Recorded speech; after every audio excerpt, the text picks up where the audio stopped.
요엘서 2장 12절에서 17절 말씀까지, 12절에서 17절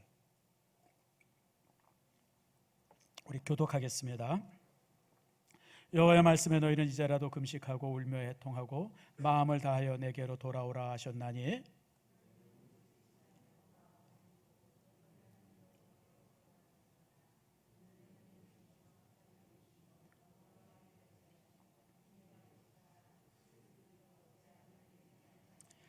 주께서 혹시 마음과 뜻을 돌이키시고 그 뒤에 복을 내리사 너희 하나님 여호와께 소제와 전제를 드리지 아니하실는지 누가 알겠느냐?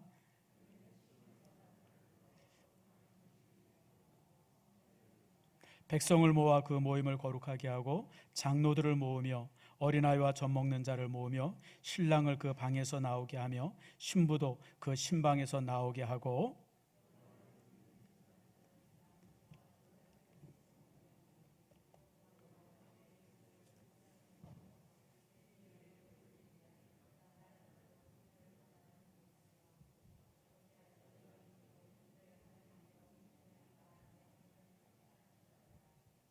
아멘. 기도하겠습니다. 하나님 감사합니다. 주께서 우리를 사랑하셔서 이렇게 오늘 이렇게 대면 예배로 한 달 만에 우리 성도들을 보며 예배케 하여 주심을 감사합니다. 이 시간에도 또 이제 이렇게 교회의 안전을 위해서 또 가정에서 이 예배 영상으로 참여하는 가정이 있습니다. 동일한 복으로 함께 하시고 말씀의 은총이 함께 주어질 수 있도록 역사해 주시옵소서. 말씀을 들을 때마다 가슴에 떨림이 있게 하시고 말씀을 들을 때마다 하나님께서 주시는 치유의 놀라운 능력을 받게 해 주시옵소서.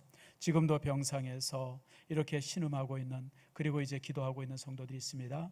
오늘 이 시간 치유의 능력을 부어주셔서 그들이 깨끗이 나아지고 온전히 회복되어지는 역사, 말씀 속에서 주어지는 치유의 역사가 있게 해주시고, 아버지처럼 예배에 참석하는 모든 성도들의 삶 위에 아버지 코로나 바이러스가 침입하지 못하도록 역사해 주시옵소서.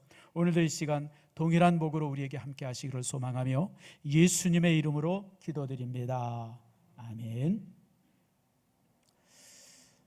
인생을 살다 보면 갑자기 이제 재난이, 여러 가지 어려움이 닥칠 수가 있습니다. 그런데 여러분, 모든 재난이 갑자기 오는 것이란 없습니다. 재난이 오게 되면 오기 전에 항상 전조 증상이 있습니다. 전조 증상이 있어요. 지금 우리가 코로나 바이러스로 인해서 온 세계가 이렇게 신음하고 있는데 이게 갑자기 온 게 아니에요, 여러분들. 이미 작년부터 끊임없이 예견되어졌던 거예요. 작년 10월 달에 중국에 있었던 어떤 한 의학자가 이제 바이러스가 있다, 그걸 경고했어요. 그게 이제 우리도 들었습니다. 그런데 중국 당국에서는 그걸 막아보려고 그냥 이 의사 그냥 감옥에 가두고 신문에 이렇게 또 라디오에 TV에 그런 거 나오지 못하도록 봉쇄하고, 그래서 사실은 그런 증거가 있었음에도 불구하고 세계가 다 깜깜무소식이었어요. 그러다가 1월 달에 이제 우한의 바이러스가 이제 창궐하기 시작했다 그랬어요. 그러면 빨리 공항 문을 닫고 이래야 되는데 우리나라 정부에서 뭐라 그랬냐면, 중국이랑 우리가 지금 무역으로 얼마나 서로 오가는데 그걸 어떻게 닫냐. 그래서 1월 달, 3월 달 문 활짝 열어놨어요. 그 바람에 환자들이 물밀듯이 들어오게 되어졌고, 그리고 지금 이 사단이 난 거예요. 참 이런 걸 이렇게 바라보면서 참 우리가 그런데 민감하지 못하다, 그런 생각을 해봐요. 성도 여러분, 우리 인생 속에 이런 이런 전조 증상들, 일종의 이제 경고죠. 그런 경고들이 올 때 거기에 민감한 사람들은요, 큰일을 당하지 않습니다. 우리 몸도 그래요. 여러분, 갑자기 골치가 아파요, 머리가 아픈데 이게 이렇게 그전에는 무슨 이렇게 그 진통제 먹으면 낫는데 이게 이틀, 3일, 4일씩 막 계속 가요. 여러분, 이러면 이제 이게 두통이 아니에요. 뭔가 다른 게 있는 거예요. 그럼 빨리 병원에 가봐야 돼요. 그렇지 않아요, 여러분들? 오늘 갑자기 얼굴이 안면이 마비가 되기 시작해요. 이게 왜 이렇게 뻣뻣한가? 여러분, 그러면 안 돼요. 이게 일종의 뇌졸중의 신호 아니에요. 그럼 빨리 병원에 가서 뭔가 이렇게 엑스레이 찍어보고 그래야 돼요. 이게 이제 일종의 전조 증상. 우리 몸은요, 큰 질병이 오기 전에 그런 것이 오고 있다라고 하는 그런 어떤 그 전조 증상을 끊임없이 SOS를 보냅니다. 그러면 그걸 보고 나서 빨리 가서 치료받으면 되는데 우리가 지금 미련해요. 에이, 괜찮겠지. 아이 뭐 그냥 이 정도쯤이야 뭐 뭔 일 있겠어. 아이 내가 누군데 너무 바쁘고 그런데 나중에 하지. 근데 여러분 여기에서 문제가 생겨요. 제가 종종 여러분에게 말씀드리지만 여러분 호미로 막을 수 있는 걸 나중에 가래로도 막지 못합니다. 가래 여러분 아시죠? 옛날 농사질 때 이렇게 큰 삽을 가래라고 그러지 않습니까? 빨리 이렇게 손을 쓰면 호미로 막을 수 있는데 나중에는 큰 가래를 가지고도 막을 수 없을 정도로 일이 커지는 수가 있어요. 그래서 뭔가 이런 전조 증상이 있을 때 우리가 항상 긴장해야 돼요. 아 이게 뭘까? 이게 무슨 일일까? 그래서 우리가 정말 이렇게 긴장하고 예민하면 우리 인생에 참 이렇게 쉽습니다. 우리 신앙도 그래요. 믿음 생활도 이렇게 우리 성도들 보면 갑자기 마음속에 뭔가 불편함이 생겨요. 사람들에게 이렇게 불편함이 생기고 뭔가 좀 짜증이 나고 어떤 때는 교회 가기가 싫어지고 기도 시간이 점점 줄어들고 여러분 이게 나름대로 경고예요. 믿음이 식었다고 하는 경고예요. 그럼 경고 앞에서 빨리 아이고 이게 내가 좀 뭔가 잘못됐구나. 그래서 더 많이 기도하려고 애쓰고 더 하나님의 말씀을 묵상하고 이러면 다시 회복이 되어지는데 우리가 그냥 그런가 보다 그냥 누가 싫은가 보다 그냥 뭐 이런 식으로 해서 그러다 보면 신앙이 점점 떨어지는 거예요. 그래서 여러분 우리가 우리 인생 속에 우리의 건강도 몸에도 그렇고요. 또 우리 신앙생활도 그렇고 또 여러분이 하고 있는 사업이나 직장생활도 마찬가지예요. 여러분 직장생활도 가만히 보면요. 갑자기 임하는 게 없어요.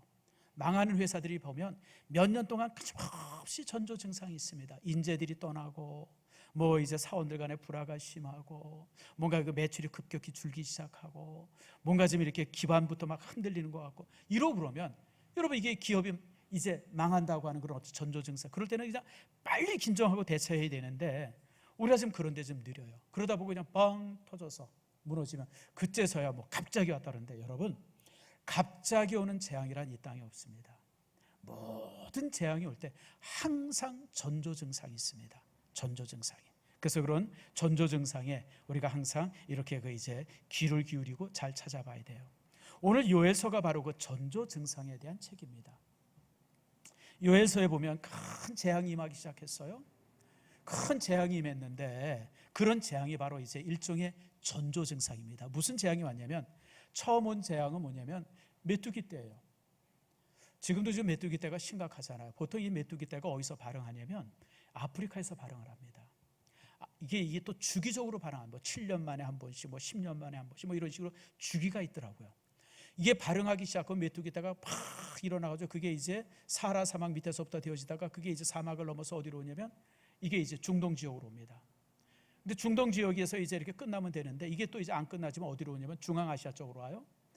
이 아프가니스탄을 거쳐가지고 어디로 오냐면 히말라야 산맥을 넘어가지고 이게 중국으로 넘어옵니다. 지금 이제 중국이 그 상태예요.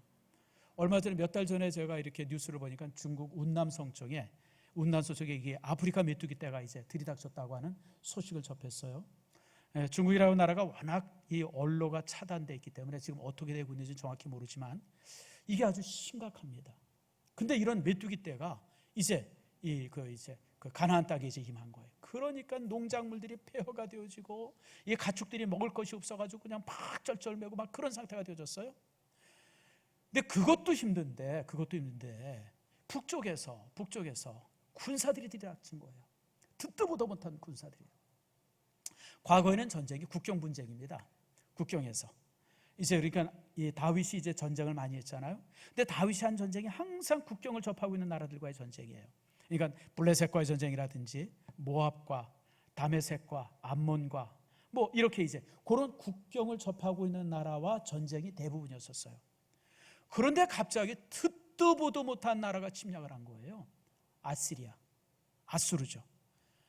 이게 뭐냐면 철기 문명이 발달되면서 그전에는 무기들이 청동 무기였었어요. 근데 이제는 철기 문명이 발달돼 가지고 쇠칼, 쇠창, 그다음에 이제 그 병거, 쇠로 되어 있는 병거 막 이런 걸 놔가지고 수천 킬로 떨어져 있는 그 아시리아에서 그냥 막 수십만 명의 군대가 그냥 밀물듯이 물려오는 거예요.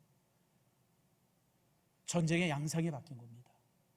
그렇게 되어지니까 온 국토가 폐허가 되어지고 폐허가 될 뿐 아니라 여러분 1장 9절 말씀 보세요.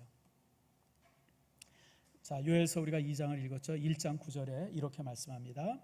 소재와 전제가 여호와의 성전에서 끊어졌고 여호와께서 수종드는 제사장은 슬퍼하도다.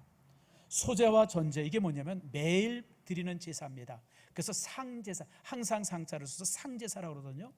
그러니까 예루살렘 성전은요, 항상 아침마다 제사를 드렸어요. 소제와 전제로. 그런데 너무 황폐화되어지고 사람이 죽고 사라지고 이러다 보니까 매일 드리는 제사가 사라져버렸어요. 예배가 사라졌어요. 이번에 우리가 이 일로 인해 가지고 여러분 새벽 예배가 이제 이렇게 좀 사라지지 않았습니까? 이런 것처럼 매일 예배가 사라진 거예요. 그러니까 나라가 황폐화되어지고, 그 다음에 이제 국민들이 많이 죽어지고 가축들이 다 사라지고, 심지어는 이제 성전에서 드리는 예배도 사라지는 그런 처참한 지경에 이르고 만 거예요. 처참한 지경에. 여러분 얼마나 참 이 모든 상황들이 고통스러웠겠습니까? 그런데 백성들은 이게 하나님의 큰 심판이다, 이제 우리가 망하게 되었다, 그리고 막 절망하고 그러고 있는데, 오늘 성경은 그렇게 말하고 있지 않아요. 1장 15절 말씀을 다 펴보세요. 1장 15절 다 찾으셨죠? 자, 같이 15절을 같이 읽겠습니다. 시작. 슬프다 그날이요, 여호와의 날이 가까웠나니 곧 멸망같이 전능자에게로부터 이르리로다. 이게 무슨 말씀이냐면 아직 여호와의 날, 심판의 날이 임하지 않았다는 거예요. 심판의 날이 임하지 않은 거예요.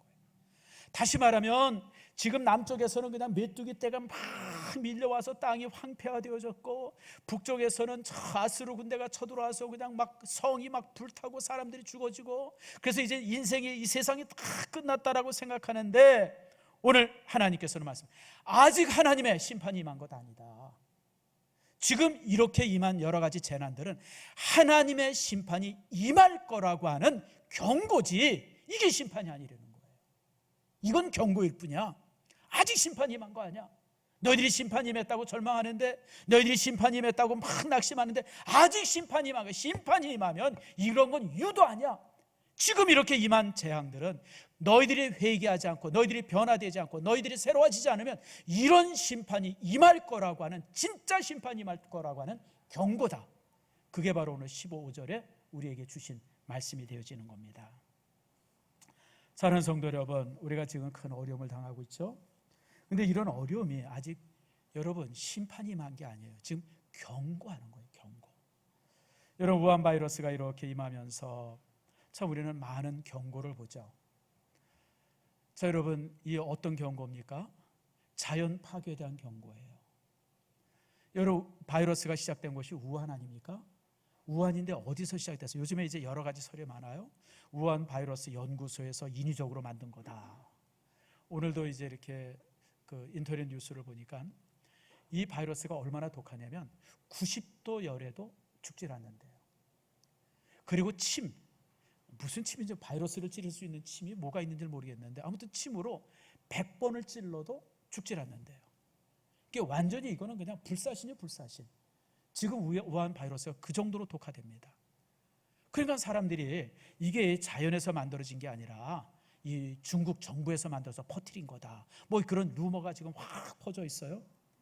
뭐 설마 그럴 리가 있겠어요? 저는 뭐 그럴 리 없겠다라고 생각하는데, 그러나 이제 또 만약에 이제 이게 자연적이라 그러면 그 우한에서 생긴 그 어떤 그 이제 그 동물들 파는 데서 생겼다고 그러잖아요. 어디서 바이러스가 생겼냐 추적을 해보니까 박쥐에서 생겼다는 거예요. 근데 왜 박쥐에서 생기냐면 중국 사람들이 책상 다리 아니면 모든 다리를 다 먹는데요. 날아다니는 것 중에서 못 먹는 건 비행기 못 먹고, 뭐 물에 있는 것 중에서 못 먹는 건 잠수함을 못 먹는데나, 땅에 있는 거 못 먹는 거는 책상 다리만 못 먹고, 그 모든 자연물들 모든 걸 가져다가 그냥 막 그렇게 먹고 그러니까 그런 데서 이제 옮겨 붙는 거예요. 사실 많은 바이러스 질병들이요, 그런 그 먹지 말아야 될 것 먹고 접하지 말아야 될 것들을 접하면서 그것이 이제 인간에게 옮겨 붙는 거거든요. 그러니까 이게 자연 파괴에 대한 하나님의 경고죠. 죄에 대한 경고이기도 해요. 자, 여러분, 이런 경고가 가장 무서웠던 것 중에 하나가 창세기에 나오는 소돔과 고모라 성 아닙니까? 여러분, 소돔과 고모라 성을 가만히 보세요. 4,000년 전에 이 동성의 문제는 소돔과 고모라 성의 문제 아니라 가나안 땅 전체의 문제였었어요. 그런데 가장 심했던 곳이 소돔과 고모라 성이었던 거예요. 자, 거기 천사 2명이 롯의 가정에 이제 방문을 했어요. 그랬더니 저녁이 되니까 그냥 동네 사람들이 확 왔어요. 그러면서 동네 사람들이 막 롯을 향해서 뭐라 하냐면, 2 사람을 데리고 나와라. 우리가 그 사람들과 상관하겠다. 그 상관이라고 하는 말의 뜻이 뭐냐면 성적 관계를 말합니다. 지금 새로운 젊은이, 싱싱한 젊은 청년 둘이 들어왔다는데, 야, 우리가 데리고 나와라. 우리가 그들과 성적인 그런 걸 하겠다. 데리고 나와라. 그러고 요구하는 거예요. 그러니까 롯이 뭐라 그래요? 우리 내어줄 수 없다. 막 그러면서 뭐라 그러냐면, 나한테 딸이 2 있는데, 시집까지 하는 딸 2 있는데, 내 이 2 딸을 내어줄 테니까 너희들이 이 2 딸에게 너희들이 니들 마음대로 해라. 이것도 말이 안 되죠, 여러분들. 그러니까 롯도 마찬가지고 그 소돔성에 살았던 사람들도 마찬가지예요. 그냥 그 죄악이, 여러분 아무리 그래도 어떻게 해요, 여러분? 자기 딸 2를 내어줄 수 있어. 이게 나는 그래서 정말 이 윤리나 이런 도덕 부분이 이렇게 무너져 있었구나. 그런 것에 대한 하나님의 심판이 유황불이었었어요. 여러분, 그게 이제 경고죠. 지금 우리 사회도 마찬가지예요. 요즘에 이제 2주 전입니다. MBC의 뉴스가 하나 나왔어요. 아마 여러분 보신 분들이 있었어요. 제가 공영방송 뉴스는 절대 안 보는데 밥 먹다가 정말 어쩌다가 그 MBC 뉴스를 보게 됐어요. 내가 한 10년 만에 처음 보는 것 같아요. 근데 거기에 뭐가 나오냐면, 보수 기독교를 심판하는 뭐 이렇게 그러는 게 뭐라고 나오냐면, 보수 기독교가 정치에 관여한다. 뭐 그런 기사가 나오더라고요. 그러면서 뭐라고 그러냐면, 보수 기독교 때문에 차별금지법이 10년째 상장이 못 되고 있고 그 국회에 묶여 있다고 그러면서 그 방송에 나오는 거예요. 그러면서 종교가 법 제정하는 것을 참견한다. 뭐 이러면서 이제 막 교회를 향한 비판이. 여러분, 나쁜 법이 만들어지는데 교회가 얘기 못하면 누가 얘기해요, 여러분들? 나쁜 법이 만들어지는데 교회가 반대이죠. 누가 반대해요, 여러분들? 사람들은 이 차별금지법이 뭔지를 몰라요, 여러분들. 자, 여러분 뭔지 모르잖아요. 대부분의 사람들이 뭔지 몰라요. 그러니까 막 MBC는 뭐라 하냐면, 이 차별금지법이 굉장히 좋은 법인데 교회가 반대해서 못 만드니까 저놈의 교회들이 못된 교회라는 거예요. 기독교가. 나쁜 사람들이에요, 여러분들. 여러분, 차별을 정말 반대하는 게 누구냐면 성경이에요. 성경은 철저하게 차별을 반대합니다, 여러분들. 그래서 여러분 시편에 뭐라 그래요? 하나님은 고아와 과부의 아버지이시며, 그 옛날에 고아와 과부는요, 여러분 짐승보다도 못하게 취급됐어요, 여러분들. 그런데 하나님께서는 바로 그런 분들의 아버지예요, 여러분들. 다윗이 범죄했을 때요, 왕이라고 특별히 봐줍니까? 안 봐줬어요, 여러분들. 다윗이 범죄하니까 일반 평민이 범죄하는 것과 똑같이 심판하잖아요, 여러분들. 하나님 앞에서는요, 모두가 평등해요, 여러분들. 왕이랑 노예랑 다 평등해요. 여러분, 에베소서 6장에 보면 노예와 주인에 대한 말씀이 있어요.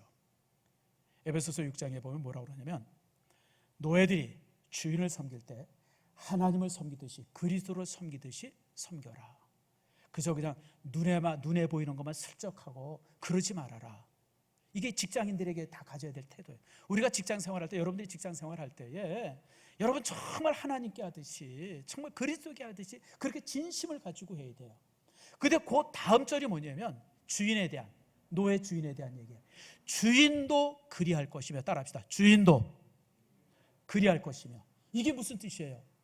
노예가 주인을 하나님과 그리스도 대하듯이 주인도 자신의 노예들을 대할 때 예수님을 대하듯이, 하나님을 대하듯이 대하라는 거예요. 그래서 여러분, 초대교회 때 예배 드릴 때요, 주인과 노예가 한 자리에 앉아서 예배 드렸어요. 한 자리에 앉아서 주인과 노예가. 여러분, 이것은 여러분 상상할 수 없는 일이었었어요. 그러니까 차별을 금지하는 진정한 원리는 성경 안에 있어요. 모든 사람들이 동일해요. 그래서 뭐 이렇게 몸에 장애가 있다든지 뭔가 불편하든지 그런 것에 대해서 차별하고 이런 것에 대해서 성경은 철저하게 반대하고, 교회도 그것은 철저하게 반대해요. 교회에서 반대하는 건 2가지예요, 여러분들. 동성애 반대하는 거. 근데 이 사람들이 그런 법을 만들어서 동성애법을 슬쩍 집어넣었어요. 그게 뭐냐면, 동성애자들이 교회에서 차별하면 안 된다는 거예요. 동성애를 죄라고 얘기하면 안 된다는 거예요. 여러분, 왜 동성애가 죄가 아니에요, 여러분들? 그게 얼마나 추악하고 더러운 죄예요, 여러분들.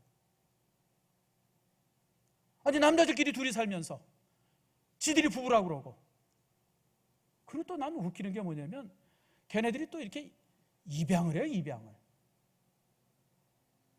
나 별 희한한 놈들 다 봤어요. 왜 입양을 해요? 입양을 해서 도대체 뭐 어떤 애를 키우겠다는 거예요? 교회가 그런 거 당연히 반대이죠. 그걸 안 반대하면 여러분 세상엔 가정이 어떻게 되겠어요? 여러분들 생각을 해보세요. 여러분들 하나님께서 인간을 창조하시고 최초에 주신 명령이 뭐예요? 생육하고 번성하라. 가정의 명령 아닙니까? 가정의 명령. 그런데 여러분 그런 것을 교회가 다 인정하고 와서 결혼하겠다 그러면 결혼식 해줘야 되고 그걸 죄라고 얘기하면 안 된다는 거예요. 그래서 목사가 설교할 때 동성애가 죄라고 얘기하면 체포되는 거예요. 구속되는 거예요. 아니 제가 구속되는 게 싫어서가 아니에요. 여러분들 성경에서 분명히 죄라고 말한 건 죄죠. 여러분들 그렇잖아요. 여러분들 또 요즘에 이제 교회가 반대하는 게 젠더법입니다. 젠더법. 하나님께서 만든 성은 둘이에요. 남자와 여자 둘밖에 없어요. 남성 아니면 여성이에요. 그런데 이 젠더는 뭐냐면 남성인데 여성 취향을 가진 남성, 여성인데 남자 취향을 가진 여성, 남성. 그러면 성전환수술 뭐 이런 걸 다 인정하려는 거예요. 그게 여러분 어떻게 인정이 되어져요? 그걸 인정하면 사회가 뭐가 되겠어요, 여러분? 그러니까 교회가 그걸 반대하는 거예요. 자, 여러분 이런 일이 실제 있었어요. 여러분 UFC라고 아시죠? 텔레비에 가끔 보다 보면 그냥 남자들끼리 그냥 떡대기만한 놈들끼리 나와서 그냥 개싸움하듯이 하는 싸움이 있잖아요. 근데 그 UFC에 남자가 성전환 수술을 받았어요. 여자가 됐어요. 그리고 여자 선수로 나왔어요. 그래서 여성 선수랑 붙었어요. 여자 선수를 거의 죽기까지 때려가지고요. 그래가지고 그 성전환 수술 받은 사람들 이제 이렇게 여자 선수로 못 나오게 했어요. 그런 게 이제 뭐냐면 이제 젠더를 이렇게 이제 이렇게 부인하는 거라는 거예요. 여러분 아니죠. 여러분 제일 가까이 있으니까 우리 집사님한테 물어볼게요. 요 집사님, 내 시가 남자예요, 여자예요? 잘랐는데 거식이 없는데 남자 맞아요? 그걸 여자라고 그러라는 거예요. 여자라고. 이런 엉터리들이 어디 있어요? 실제 또 미국에 있었던 일입니다. 여러분 PGA 있죠? 골프하는 사람들. 남자가 성전환 수술 받아가지고 자기 여자라고 여자 선수가 된 거예요. 그러니 여러분 남자가 성전환 수술 받아서 여자 딱 돼가지고 여러분 골프를 하니 비거리가 얼마나 멀리 가겠어요. 그냥 땅 치면 남자랑 똑같이 가잖아요. 모든 우승을 다 그 사람들이 하는 거예요. 그래서 PGA법에 그들을 남자 여자 중간에 세운대나 그 법이 바뀌었어요. 여러분들 교회가 그걸 반대하는 거예요. 여러분 그렇게 해서는 안 된다는 거예요. 그런데 무슨 그냥 교회가 아주 나쁜 무리인 것처럼. 참 여러분 이 매스컴 정말 나쁜 사람들이에요. 교회는 여러분 세상이 잘못되어지고 세상이 악하게 되어질 때 교회는 그것을 막아설 수 있는 능력이 있어야 되고 힘이 있어야 되고 그걸 저항할 수 있는 여러분 그런 자세가 교회 안에 있어야 돼요. 세상이 죄로 막 굴러가는데 죄를 죄라고 말하지 못하면 그게 무슨 교회예요. 여러분들 나쁜 것을 나쁘다고 얘기할 수 있는 것이 교회죠. 세상이 아무리 잘못되어 가더라도 교회만큼은 단단히 서서 그것은 잘못됐습니다, 그렇게 하면 안 됩니다라고 정확히 얘기할 수 있어야 그게 교회지. 막 같이 묻어가고 말입니다. 똑같이 되어지고 그건 교회도 아니죠. 여러분들 그러면서 이제 이 사람들이 교회를 향해서 제가 볼 때 이런 하나님의 경고는 이 사회가 그렇게 돌아가는 것에 대한 경고예요. 여러분들 저는 솔직하게 TV를 이렇게 보다가 그런 어떤 그 동성연애자 이렇게 커밍아웃하고 이런 사람들이 막 나와서 이러는 거 보면 정말 불쾌해요. 싫어요. 아니 그래서 제가 참 그런 방송 볼 때마다 왜 저런 사람들을 게스트로 세우는지 난 참 이해가 안 되더라고요. 아니 좋은 사람 건강한 사람들 얼마나 많아요. 여기에도 얼마나 많아요. 여러분들 그런 사람들 건강하게 산 사람들이 그런데 게스트로 나와서 이렇게 얘기할 때 사람들이 바라보고 다 이렇게 나도 저렇게 돼 이런 게 있지. 동성연애들이 나와서 막 이런 거 얘기하고 저런 거 얘기하고 돈 많이 벌었다 그러고 이태원에서 어쩐다고 그러고 나는 솔직히 그런 내용들을 이렇게 들을 때마다 되게 불쾌해요. 왜 건강한 사람들 안 세우나? 사랑하는 성도 여러분, 하나님께서 이런 것에 대해서 심판하는 겁니다. 이렇게 심판할 때 우리가 오늘 성경은 두 가지를 말해요. 먼저는 요에서 1장 2절 말씀입니다. 이런 심판이 임할 때 2절 말씀 보세요. 늙은 자들아 너희는 이것을 들을지어다. 따라합시다. 들을지어다. 들으라 그래요. 이런 수많은 현상 앞에서 이런 현상이 왜 일어나는지를 들으려는 거예요. 하나님께서 왜 이런 일을 하시는지 들으려는 거예요. 들어있죠, 여러분들. 막 사회가 엉망으로 되어지고 막 그냥 혼탁하게 되어지는데 우리 믿음의 사람들이 아무 관심 없으면 안 돼요, 여러분들. 우리 이런 사회 현상 속에서, 이런 자연의 재앙 속에서, 이런 질병의 재앙 속에서 왜 하나님이 이런 일을 하시는지 우리가 들을 수 있어야 돼요. 들어야 돼요. 뿐만 아니라 듣기만 할 것이 아니라 오늘 우리가 읽은 본문 2장 12절과 13절 말씀에 보니까 우리를 향해서 회개하라고 말씀하시죠. 자, 12절 13절 말씀 제가 읽습니다. 여호와의 말씀에 너희는 이제라도 금식하고 울며 애통하고 마음을 다하여 내게로 돌아오라 하셨나니 너희는 옷을 찢지 말고 마음을 찢고 너희는 하나님 여호께로 돌아올지어다. 그는 은혜로우시며 자비로우시며 노하기를 더디하시며 인애가 크시사 뜻을 돌이켜 재앙을 내리지 아니하시나니. 우리가 이런 상황 앞에서 우리가 회개하고 정말 옷을 찢는 게 아니라 가슴을 찢고 우리가 정말 울면서 하나님 앞에 회개할 때 하나님께서는 이런 경고만 주시지 결코 심판하지 않을 거라는 거예요. 근데 우리가 여기서 그럴 수 있어요. 하나님, 우린 잘못한 게 없는데, 우리는 그런 죄에 동석하지 않았는데, 참여하지 않았는데 왜 우리가 회개해야 됩니까? 근데 아니에요, 여러분. 우리가 회개해야 돼요. 자, 여러분, 오늘 우리가 읽은 본문의 말씀 17절 말씀 보세요. 자, 17절에 이렇게 말합니다. 여호와를 섬기는 제사장들은 낭실과 제단 사이에서 울며 이르기를. 여러분, 제사장이 무슨 잘못을 했어요? 제사 드리는 일밖에 하지 않은 사람인데, 예배 인도밖에 안 한 사람인데, 오늘 하나님께서는 백성들을 향해서 회개하라가 아니라 백성들을 모아서 회개하지만 그러나 정말 제사장들이 더 많이 울면서 회개하려는 거예요. 뭐라고 회개하냐면, 여호와여 주의 백성을 불쌍히 여기소서. 백성들을 불쌍히 여겨달라고, 저 죄 속에서 방황하고 있는 백성들을 불쌍히 여겨달라고 회개하려는 거예요.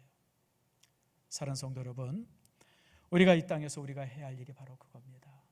우리가 회개해야 돼요.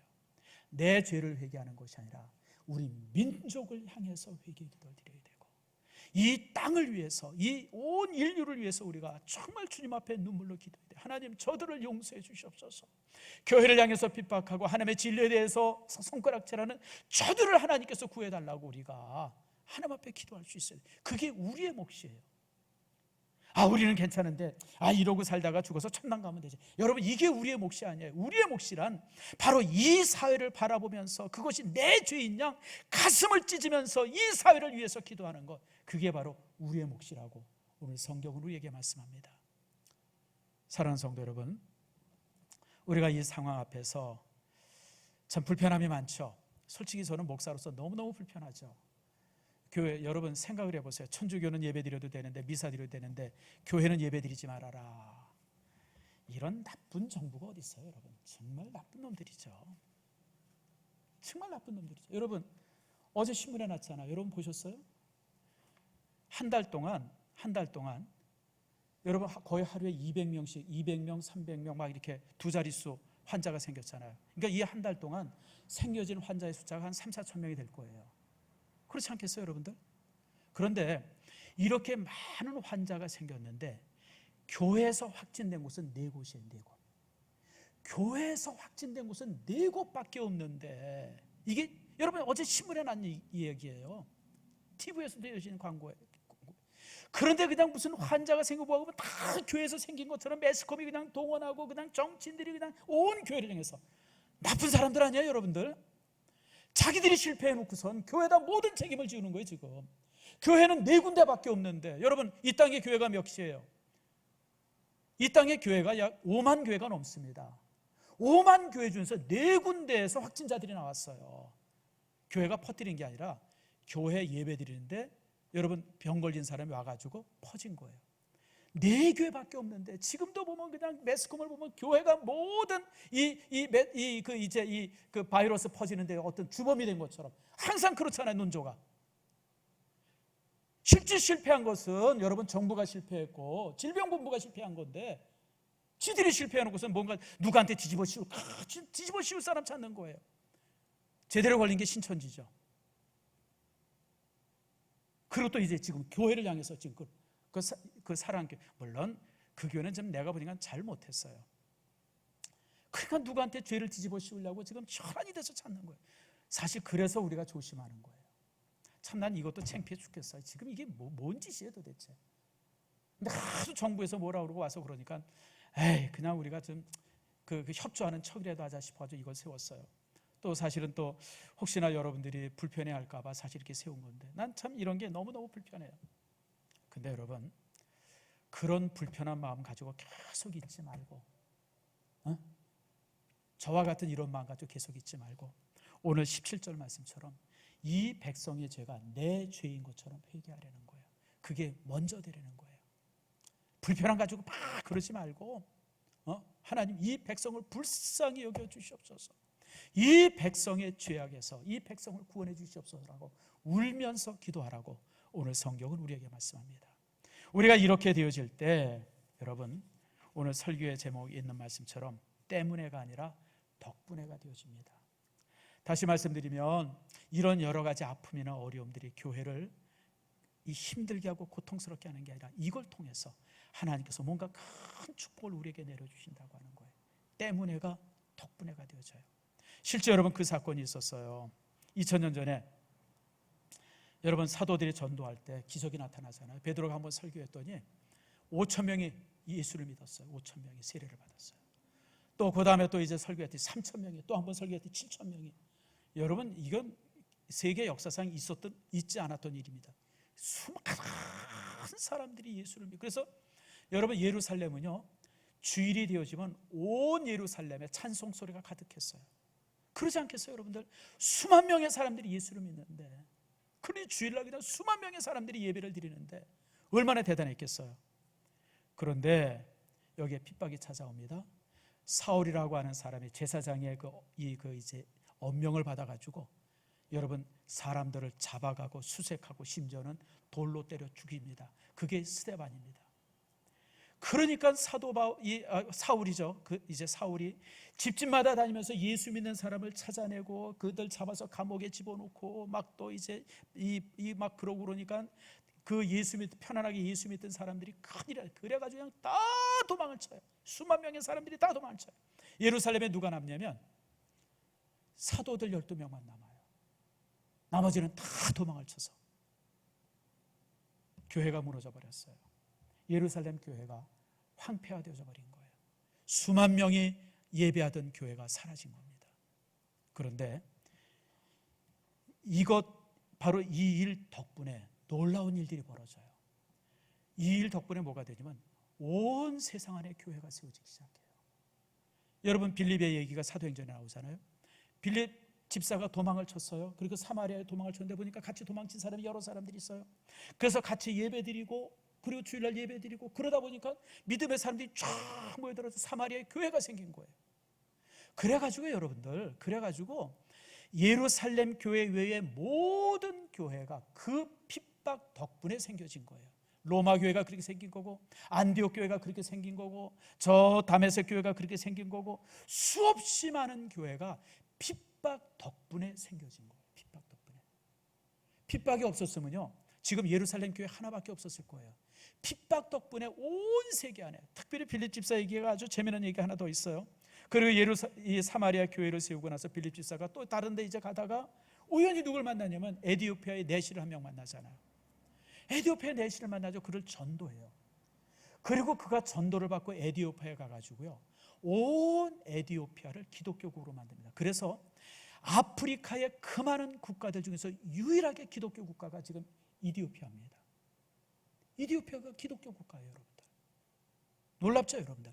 2000년 전에 그 핍박 덕분에 이디오피아가 여러분 뭐가 됐어요? 기독교국이 된 거예요. 저는 이번 우한 바이러스를 이렇게 바라보면서 이것 때문에 우리가 지금 고난받고 어려움받지만 그러나 이것 때문에 여러분 우리 교회가 이익을 본 게 너무 많아요. 첫 번째 이익이 뭔지 아세요? 신천지예요. 난 신천지가 그렇게 많은 줄을 몰랐어요. 나는 그냥 이단 있어가지고 사실 우리 교회에서도 신천지로 간 사람들이 몇 사람 있어가지고 그냥 저놈의 자식들. 그런데 사실 여러분 신천지 앞에 온 교회가 속수무책이었잖아요. 그런데 하나님께서 그냥 신천지를 확 드러나게 해가지고 온 국민들이 야, 저거 정말 나쁜 놈들이구나. 그렇게 되어져가지고 지금 신천지가 거의 지금 뭐 지리멸멸하고 있어요. 또 이제 이만희가 또 구속되는 바람에 지금 더 이제 엉망이 되어지고 있고. 그래서 사실은 이번 우한 바이러스에 의해서 가장 덕본 곳이 어디냐면 여러분, 교회. 이건 비밀이에요. 교회가 제일 많이 덕봤어요. 만약 지금까지 우한 바이러스가 그냥 없어서 신천지가 더 기승을 부린다고 그러면요, 교회가 속수무책이에요. 여러분들 얼마나 얘네들이 진화가 되었는지 방법들이 속수무책이죠. 제 후배 목사 하나가 굉장히 큰 교회 담임으로 갔어요. 제가 전주에 한번 만났는데 한 3,000명 모이는 교회 담임으로 갔어요. 그런데 가서 보니까 교회가 엉망인 거예요. 막 그냥 왜 그런가. 그리고 몇 년 동안 살펴봤더니 그 교회를 신천지가 지배한 거예요. 수천 명 모이는 교회인데 한 300여 명이 넘, 지금까지 확인된 게 300명이 넘더래요. 심지어는 당회 안에 장로들도 신천지들이 있고, 본 천양대 대장 중에서 10여 년 동안 대장을 했는데 그 사람도 신천지고, 그냥 자기는 아주 기절할 듯이 놀랬다는 거예요. 그래서 사실은요, 이번 우한 바이러스로 인해서 가장 덕본 곳이 어디냐? 교회예요.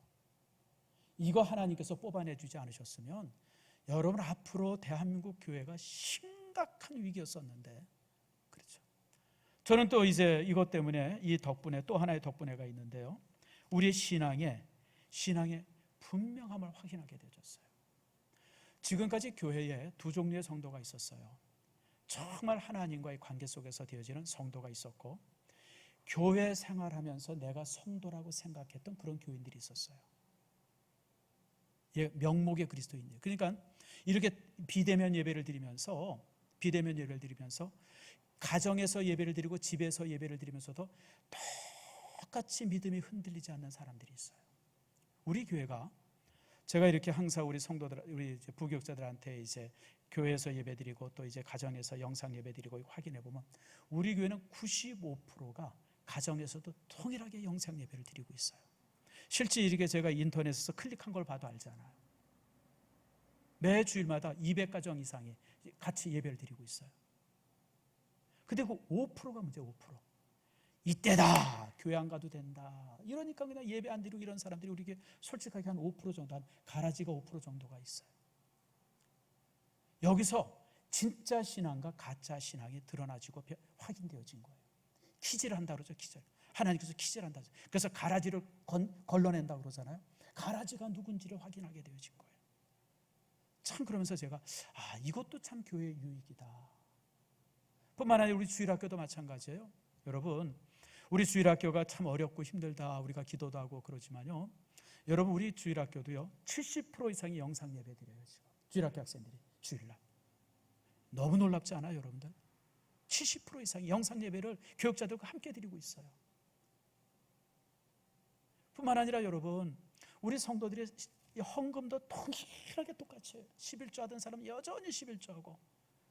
작년만 해도 사실 우리 교회가 재정적으로 되게 좀 어려웠어요. 솔직하게 얘기할게요. 이게 뭐 이런저런. 근데 여러분, 작년에 제가 여러분들한테 얘기했잖아요. 제가 사례비 몇 달치씩 못 늦게 받는다고. 올해는 여러분 딱딱 잘 나와요, 여러분들. 난 기절할 듯이 놀랐어요. 야, 이렇게 되면 교회가 재정적으로 너무 어려워서 선교가 굉장히 힘들고 이거 어떻게 되나 막 걱정을 하고, 사실은 2월달 3월달 막 이러면서 제가 얼마나 그것 때문에 걱정하고 기도했는지 몰라요. 근데 하나님께서 재정은 더 좋게 하셨어요. 솔직하게 얘기하면. 우선 이제 이렇게 많은 비용이 또 이제 많이 안 나가니까 그런 어떤 유익한 점도 있지만, 그래서 여러분 전혀 작년보다 훨씬 재정적으로 우리 교회가 편안해요. 이게 덕분이에요, 덕분에. 야, 하나님께서 우리를 이렇게 역사하시네. 많은 사람들이 걱정을 했어요. 야, 이렇게 되어지고 대면 예배 못 드리고 그러면 성도들이. 근데 실질적으로는 뭐 여러분들 교회를 더 많이 염려해. 제가 종종 들리는 이야기가 있어요. 멀리 사는 집사님인데 우리라도 교회 가야 된다고 싶어서 먼 데서 교회 오고, 조금 벌어도 이거라도 11조 해야 된다고, 이거라도 해야지 교회가 살지, 이러다가 교회가 절단나. 그러니까 교회를 사랑하고 염려하는 마음들이 더 많아졌어요. 나는 이게 덕분에. 야, 하나님께서 우리에게 이런 축복을 주시는구나. 사실 여러분, 요엘서도 동일한 기록이 있어요. 요에서 2장 28절 말씀 보세요. 28절이 뭐라 그러냐면 그 후에 내가 내 영을 만민에게 부어주리니 너희 자녀들이 장래일을 말할 것이며 너희 늙은이가 꿈을 꾸며 너희 젊은이는 이상을 보고. 무슨 얘기예요? 이렇게 하나님께서 그들에게 재앙을 주시는 이유들을 알고 듣고 그리고 그 앞에서 정말 가슴을 찢으면서 회개할 때 내가 너희들에게 성령을 내려주겠다. 성령의 충만함을, 성령 충만을 너희들에게 허락하겠다. 이게 얼마나 덕분이에요. 그 전까지는 이스라엘 사람들이 그저 그냥 성전에 가서 이렇게 그냥 제사만 한 번 드리면 다 되는 줄 알았어요. 근데 그게 믿음이 아니었던 거예요. 진짜 믿음은 그게 아닌 거예요. 너희들에게 성령을 부어주겠다. 더 놀라운 사실은 32절 말씀 보세요. 누구든지 여호와의 이름을 부르는 자는 구원을 얻으리니. 누구든지 여호와의 이름을 부르는 자는, 이런 재앙 앞이나 이런 어려움 속에서 여호와의 이름을 부르는 자는 내가 구원을 줄 것이다. 하나님의 약속이에요. 때문에가 덕분에가 되어진 거예요. 그런 재앙과 어려움과 아픔이 이스라엘 민족에게 성령 충만의 역사를 주시고 이스라엘 민족에게 구원의 역사를 허락하신 거예요. 코로나 19로 인해서 19 때문에 우리가 이렇게 대면 예배도 잘 못 드리고 여러 가지 어려움이 있지만 여러분, 이게 끝이 아니에요. 하나님께서 이 예배를, 이 상황을 통해서 교회에 얼마나 큰 축복을 주시는지 몰라요.